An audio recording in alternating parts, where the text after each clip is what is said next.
Kabla uowe, angalia hii kitu moja kwa demu yako. Ikikosekana, utabaki maskini hata kama unapata pesa. Mwanaume, ukitaka kujua huyo demu uliye naye ni wa mwisho wa maisha yako ama la, kaa chini kwanza. Usikimbilie ma feelings, tumia tu akili. Rudi nyuma, angalia mawasiliano yenu ya kila siku kuanzia Januari 2026 mpaka leo. Jiulize swali moja tu, mara nyingi mnaongelelea nini? Kama kila mazungumzo yanaishia baby, ile pesa ulisema nahitaji 1000 kadhaa, nadaiwa, kila story lazima iwe pesa, na kila siku wewe uko na deni lake. Bro, simama hapo.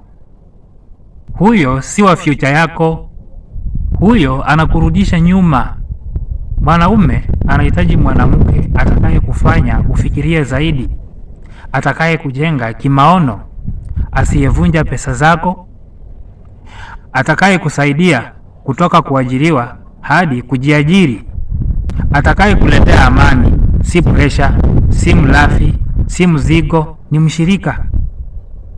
Ukiwa na mwanamke wa aina hii, hata kama kipato chako ni kidogo kiasi gani, bado utainuka kimaisha.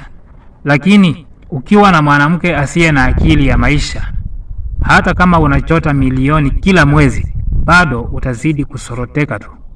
Wazuri wapo, na kama bado haujakutana na mtu mzuri, kaa peke yako kwanza.